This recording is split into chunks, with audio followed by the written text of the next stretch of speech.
নিয়ম কানুনটা আমি আপনাদেরকে জানিয়ে দিব।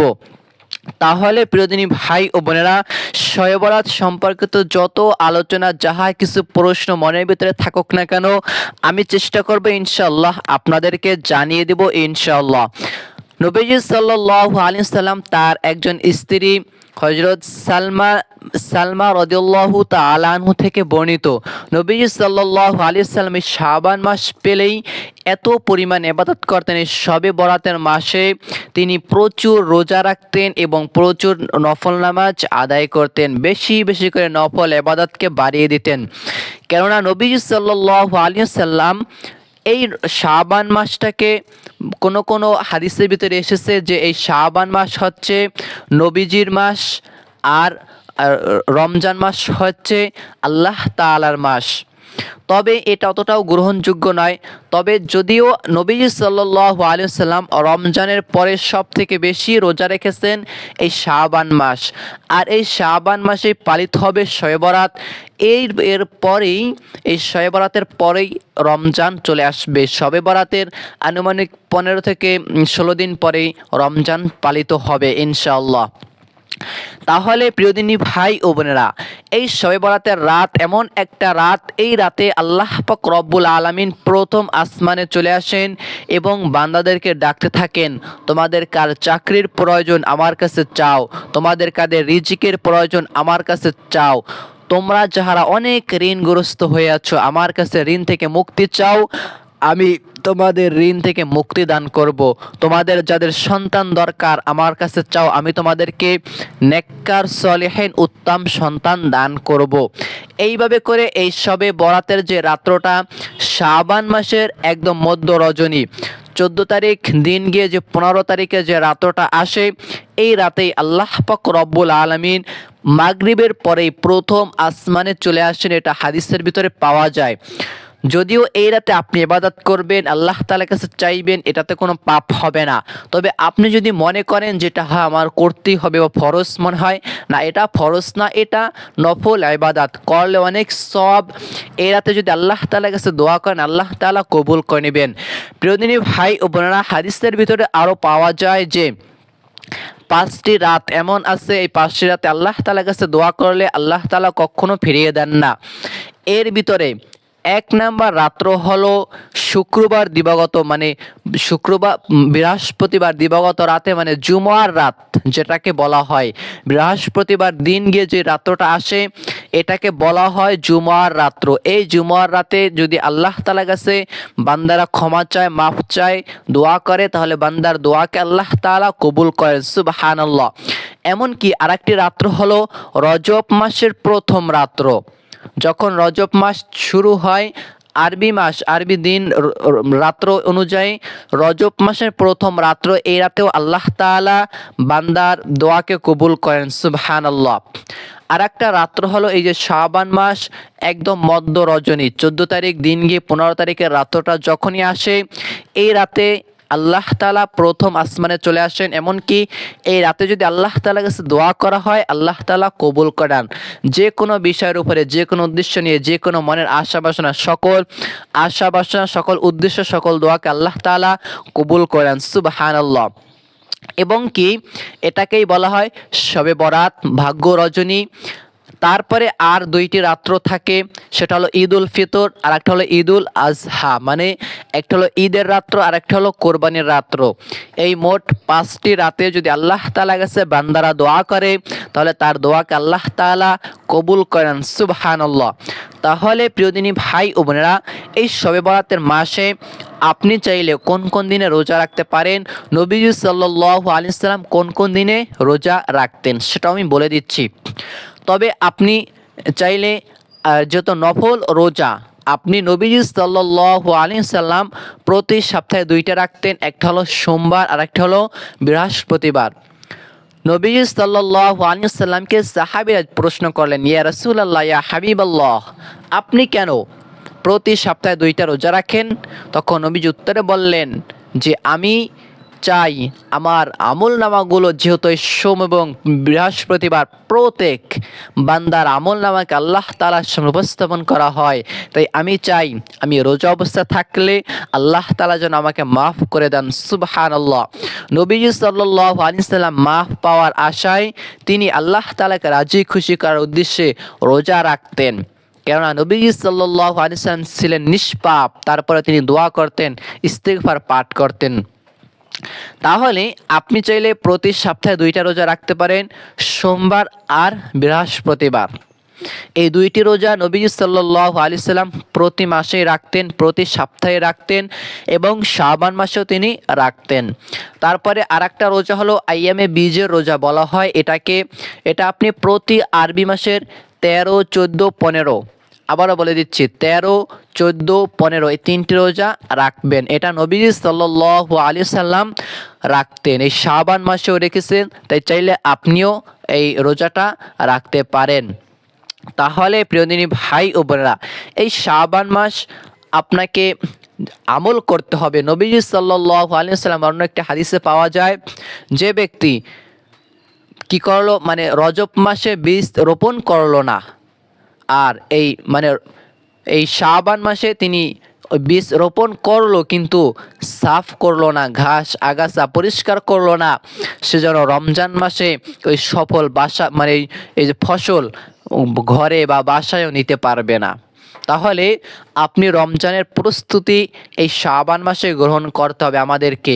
তাই আমরা সম্ভব হলে একটি রোজা হলেও রাখবো এবং নফল নামাজকে একটু বাড়িয়ে দেব ইনশাআল্লাহ। তাহলে নবীজি সাল্লাল্লাহু আলাইহি সাল্লাম 2 নম্বরে আইয়ামে বীজের রোজা রাখতেন। আরবি মাস হিসাব করে শাবান মাসের 13, 14, 15 এই 3টা রোজা তিনি রাখতেন। এখন আমি বলে দিব, আপনি চাইলে এই যে শবে বরাতের যে রোজাটা, এই রোজাটা কোন দিনে রাখবেন। দেখেন, আপনি যদি আইয়ামে বীজের রোজা 3টি রোজা যদি আপনি রাখেন, 13, 14, 15 এই 3টি রোজা যদি আপনি রাখেন, তাহলে আপনার আইয়ামে বীজের রোজাটাও রাখা হয়ে যাবে আর শবে বরাতের রোজাটাও আপনার আদায় হয়ে যাবে আলহামদুলিল্লাহ। তাহলে প্রিয়দিনী ভাই ও বোনেরা, চেষ্টা করবেন শাবান মাস, এখন চলতেছে শাবান মাস, আর এই শাবান মাসেই শবে বরাত পালিত হবে। এই মাসে আপনি 3টি রোজা রেখে দিবেন, 13, 14, 15 এই 3টি রোজা রাখলে আপনার আইয়ামে বীজের রোজাও রাখা হয়ে যাবে। আবার শবে বরাতের রোজাটা হচ্ছে 15 তারিখ, শাবান মাসের 15 তারিখ শুক্রবার দিবাগত রাতে, মানে 14 তারিখ পরে, শুক্রবার পরে 14 তারিখ, এই 14 তারিখ দিন গিয়ে যখন রাত্রটা আসে 15 তারিখের রাত্র, এই রাতে আপনি নামাজ পড়বেন, নফল নামাজ, আমি সেই নিয়মটাও বলে দিব। এবং 15 তারিখ শনিবার, এই শনিবার আপনি একটি রোজা রেখে দিবেন, তাহলে শবে বরাতের রোজাটা আপনার আদায় হয়ে যাবে। তাহলে আশা করি জানতে পারলেন যে কেউ যদি চান শবে বরাতের একটা রোজা রাখতে, তাহলে 15 তারিখ একটা রোজা রেখে দিবেন, 14 তারিখ শুক্রবার দিবাগত রাত, আবারও বলে দিচ্ছি 14 তারিখ পরে শুক্রবার, এই শুক্রবার দিবাগত রাতে, মানে আরবি মাস অনুযায়ী 15 তারিখে রাত্রটা আগে আসে, তারপরে দিন আসে, তাহলে আপনি 15 তারিখে একটা রোজা রেখে দিবেন। 14 তারিখ শুক্রবার দিবাগত 14 তারিখ শুক্রবার দিন যখন পার হয়ে যাবে, তারপরে যে রাত্রটা আসবে শনিবারের রাত্র, এই রাত্রতেই আপনি নামাজ পড়বেন, এই রাতেই আপনি সেহরি খাবেন, তারপরে 15 তারিখে একটি রোজা রেখে দিবেন। তাহলে আশা করি জানতে পারলেন। এখন আসুন, আপনি কিভাবে নামাজ পড়বেন, কিভাবে নিয়াত করবেন, রোজার নিয়াতটা কিভাবে করবেন, নামাজ পড়ে কোন তাসবিহ তাহলিলগুলো পাঠ করবেন, যে আল্লাহ তাআলা যেন হায়াতে রিজিকে বরকত দান করেন, জীবনে বরকত দান করেন, তাই না? যেহেতু আল্লাহ তাআলা চাইলে, আল্লাহ তাআলার কাছে দোয়া করলে আল্লাহ তাআলা সঙ্গে সঙ্গে ভাগ্যকে পরিবর্তন করে দিতে পারেন। যদি আপনার দোয়া কবুল হয়ে যায়, তাহলে আল্লাহ তাআলা চাইলে তো সঙ্গে সঙ্গে ভাগ্যকে পরিবর্তন করে দিতে পারেন, তাই না? তাহলে আপনি এই রাতে 14 তারিখ শুক্রবার দিবাগত রাতে, মানে 14 তারিখ শুক্রবার দিন যখন শেষ হয়ে যাবে, তারপরে যে রাতটা আসবে, এই রাতে আপনি নামাজ আদায় করবেন, এশারের নামাজটা পড়বেন। এশারের নামাজ ফরজ 4 রাকাত পড়লেন, সুন্নাত 2 রাকাত পড়লেন, পড়ার পরে তারপর আপনি নফল নামাজ পড়বেন 2 রাকাত করে করে, আপনার যত রাকাত মনে চায় এইভাবে করে নিয়াত করবেন। আমি কিবলামুখী হয়ে 2 রাকাত শবে বরাতের নামাজ আদায় করতেছি, আল্লাহু আকবার, এভাবে করে নিয়াত করলেই হয়ে যাবে। আবারও বলে দিচ্ছি, আমি কিবলামুখী হয়ে 2 রাকাত শবে বরাতে নামাজ আদায় করতেছি, আল্লাহু আকবার, এটা হচ্ছে বাংলায় নিয়াত। আর যদি আপনি যদি চান যারা একটু বড় করে করবেন, তাহলে আমি কিবলামুখী হয়ে আল্লাহ তাআলার সন্তুষ্টির জন্য 2 রাকাত শবে বরাতে নফল নামাজ আদায় করতেছি, আল্লাহু আকবার, এইভাবে করে নিয়াত করলেও আপনার নিয়াত হয়ে যাবে ইনশাআল্লাহ। তাহলে প্রিয় দিনী ভাই ও বোনেরা, জানলেন কিভাবে নিয়াত করবেন। তারপরে আপনি ঠিক সুন্নাত নামাজ 2 রাকাত সুন্নাত যেইভাবে করে পড়বেন এশারের, শুধু একদম সেম নিয়মেই। তারপরে আপনি নিয়াত করে, আমি বলেই দিচ্ছি, নিয়াত করে সানা পাঠ করবেন, সুবহানাকাল্লাহুম্মা বিহামদিকা ওয়া তাবারাকা ইসমুকা ওয়া তাআলা জাদ্দুকা ওয়া লা ইলাহা গায়রুক। তারপরে আপনি আউযু বিল্লাহি বিসমিল্লাহ পড়ে সূরা ফাতিহা পড়বেন, তারপরে যে কোনো একটা সূরা মিলাবেন, হ্যাঁ। তারপরে আবার এইভাবে করে আপনি রুকু সিজদা করবেন। তারপরে আপনি প্রথম রাকাত পড়লেন, দ্বিতীয় রাকাত পড়বেন, এইভাবে করে করে আপনি 2 রাকাত করে করে আপনি 12 রাকাত, তার থেকেও বেশি আপনার যত রাকাত মনে হচ্ছে আপনি পড়বেন। যে হুজুর সর্বনিম্ন কত রাকাত পড়তে পারবো? সর্বনিম্ন আপনি 2 রাকাত থেকে শুরু করে আপনার যত রাকাত মনে চায় পড়তে পারেন, আবার যত কম মনে চায় পড়তে পারেন। সর্বনিম্ন 2 রাকাত, যেহেতু নফল নামাজ 2 রাকাত ছাড়া হয় না, তাই আপনাকে সর্বনিম্ন হলো 2টি রাকাত নামাজ আপনাকে আদায় করতে হবে। তাহলে প্রিয়দিনী ভাই ও বোনেরা, এইভাবে করে আপনি নামাজটাকে আদায় করবেন। নামাজ আদায় করে এই রাতের পরে আপনি সেহরিটা খাবেন। নিয়াত করবেন যে আমি আল্লাহ তাআলার সন্তুষ্টির জন্য আজকে শবে বরাতে রোজাটা রাখলাম, এভাবে করে নিয়াত করলেই হয়ে যাবে। অথবা আপনি চাইলে আরবিতে নিয়াত করতে পারেন, বাংলা নিয়াত করাটাই উত্তম।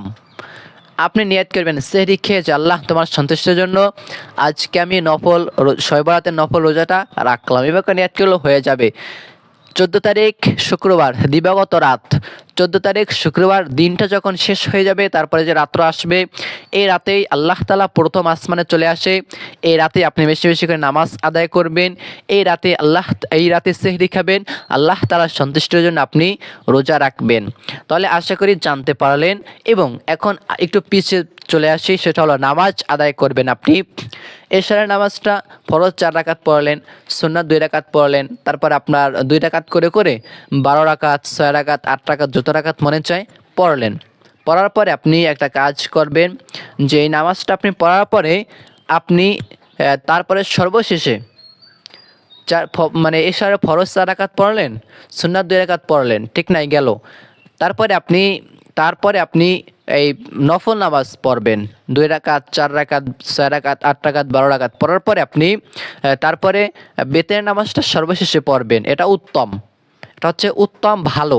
নবীজি সাল্লাল্লাহু আলাইহি সাল্লাম তিনি নফল নামাজ পড়ে, মানে নফল নামাজ করে রাতে তাহাজ্জুদ পড়ে তারপরে এই বেতের নামাজটা পড়তেন। আর আপনার যদি মনে হয় যে আমি পড়তে পারবো না, কিনা ছুটে যায়, মনে না থাকে, তাহলে এশার 4 রাকাত ফরজ, 2 রাকাত সুন্নাত পড়ে বেতের নামাজটা পড়ে তারপর আপনি নফল নামাজ পড়তে পারেন। তারপরে আপনি নামাজটা আদায় করে আপনার যত রাকাত মনে হচ্ছে আপনি পড়ে সালাম ফিরে 2 রাকাত করে করে আপনার যত রাকাত মনে হচ্ছে নামাজটা পড়ে তারপরে আপনি একটি তাসবিহ নিতে পারেন, অথবা হাতে গুনে গুনে পড়াটাই উত্তম। আপনি 33 বার সুবহানাল্লাহ সুবহানাল্লাহ সুবহানাল্লাহ সুবহানাল্লাহ সুবহানাল্লাহ পাঠ করলেন 33 বার। তারপরে 33 বার আলহামদুলিল্লাহ আলহামদুলিল্লাহ আলহামদুলিল্লাহ, এইভাবে করে থেমে থেমে আস্তে আস্তে পাঠ করলেন। তারপরে 34 বার আল্লাহু আকবার আল্লাহু আকবার আল্লাহু আকবার পাঠ করলেন, 34 বার আল্লাহু আকবার। তারপরে আপনি গুনাহ মাফের দোয়া পাঠ করতে পারেন, অথবা আল্লাহ তাআলা যেন দুনিয়াতেও সুখ শান্তিময় জীবনযাপন তৌফিক দান করে, আখিরাতে যেন সুখ শান্তিময় জীবনযাপন করা তৌফিক দান করে, সেই দোয়াটা পাঠ করবেন। রব্বানা আতিনা ফিদ দুনিয়া হাসানাতাও ওয়া ফিল আখিরাতি হাসানাতাও ওয়া কিনা আযাবান্নার, এই দোয়াটি আপনি চাইলে পাঠ করতে পারেন। তাহলে প্রিয়দিনী ভাই ও বোনেরা, এইভাবে করে জিকির আজকার করবেন, বেশি বেশি করে দুরূদ শরীফ পড়বেন, ইস্তেগফার পাঠ করবেন, আস্তাগফিরুল্লাহ, ছোট্ট ইস্তেগফার, আস্তাগফিরুল্লাহ আস্তাগফিরুল্লাহ পাঠ করবেন, অথবা যদি সাইয়্যিদুল ইস্তিগফার বড় ইস্তিগফার পারেন সেটাও পাঠ করতে পারেন। বেশি বেশি করে কালিমা পড়বেন, লা ইলাহা ইল্লাল্লাহ, লা ইলাহা ইল্লাল্লাহ, লা ইলাহা ইল্লাল্লাহু মুহাম্মাদুর রাসূলুল্লাহ সাল্লাল্লাহু আলাইহি ওয়াসাল্লাম। এই কালিমার জিকিরটা আপনি বেশি বেশি করে করতে পারেন। সিফাতি নামের জিকির করতে পারেন, আর রাজ্জাকু, আর রাজ্জাকু, আল্লাহ তাআলা চাইতো আপনার রিজিক বাড়িয়ে দিবেন। তারপরে আর রহমানু, ইয়া রহমানু পাঠ করতে পারেন, আল্লাহ তাআলা দয়ালু, আপনার প্রতি দয়া করবেন। এবং ইসমে আজমের একটি দোয়া আছে, ইয়া যাল জালালি ওয়াল ইকরাম, ইয়া যাল জালালি ওয়াল ইকরাম, ইয়া যাল জালালি ওয়াল ইকরাম। এই দোয়াটাও পাঠ করতে পারে। এটা হচ্ছে ইসমে আজমের পাওয়ারফুল শক্তিশালী দোয়া। তাহলে প্রিয়দিনী ভাই ও বোনেরা, শবে বরাত সম্পর্কিত সকল বিষয় জানতে পারলেন, শিখতে পারলেন। আমি যদি বেশি বলে থাকি নিজকে ক্ষমার দৃষ্টিতে দেখবেন, কথায় ভুল ভ্রান্তি হতেই পারে। তাহলে আল্লাহ তাআলার কাছে আপনাদের জন্য সুস্বাস্থ্য এবং ভালো কামনা করে আমি এই জায়গায় বিদায় নিচ্ছি।